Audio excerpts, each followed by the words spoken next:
As I wait in my car at the clubhouse for the cleaners to leave, I feel like I'm not in my own home. Also, guys, I'm exhausted. I took Ryan to lacrosse this morning at 6 a.m. Tuesdays and Thursdays, she does lacrosse at 6 a.m. And like, that's crazy. I woke up at like 5, I did computer work. It's almost 3 o'clock and I feel like I'm dying. So I'm going to try to take a nap, but we'll see what happens. But something interesting happened today. I set up a phone call. I wanted to figure out a way to book more weddings more consistently and less of me having to feel like I have to run around and hustle and hit every single person that's getting married on Facebook.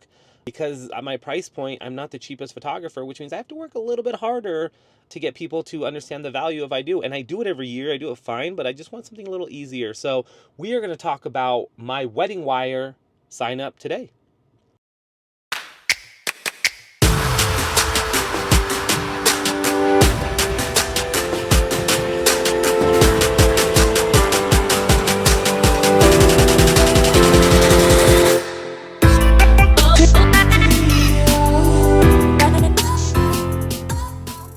What's going on, guys? Welcome back to the channel. It's Jeremy Lou Photography. Thank you so much for tuning in.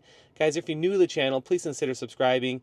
Video helps you anyway, give a thumbs up, and then click that bell for notifications. It'll tell you every time I come on. So, guys, today I signed up for WeddingWire. I signed up for WeddingWire back in 2016 or 17, so I had an account with them. My account got grandfathered into WeddingWire Lite is what it's called. And basically, I have all the things that I've ever had. All my reviews are on there. All my stuff's on there. Everything's updated. When people have been reviewing me for years, right? So I like 161 on WeddingWire, which is cool. So they've merged, and it's called Wedding Pro. Wedding Pro now is a Knot and WeddingWire. And I know what I'm getting into. I know what it is, but I ended up talking to them and signing a year contract. The analytics, the people that are looking for WeddingWire stuff, all those things that are going on, I'm hopeful that technology is taking over and that the Gen Z that's out there now is starting to rely more and more and more on online stuff rather than going to things, because I know I rely more on online stuff. I'd rather go online to look for my vacations, my vendors, my everything, instead of just going to a place. And that's what I'm hoping for they're doing. And so we're going to assume that that's what they're doing. Here's kind of what got me, guys. So I have all my stuff on there, all my info, built to my SEO. And I spent an hour on the phone with the rep that I set the time up with. And I set this up, so it wasn't like cold call or anything. And I was like, let's do it. But I'm paying about $300 a month, which isn't too bad. It's $3,600 more than I was going to spend. But if I can book one wedding, that's my lowest wedding package, tier package, then it pays for itself. So that's the minimal amount that I expect from this. The max that I expect is booking all 40 of my weddings here next year and doing some little market research, asking questions around, not asking vendors this question as what do you think about WeddingWire, but asking potential brides, people getting engaged and all that. That's what led me to it. And ultimately, there's support system. You can put all your stuff on there. I can get my reviews. I can get my emails. I can transfer them over to Pixify.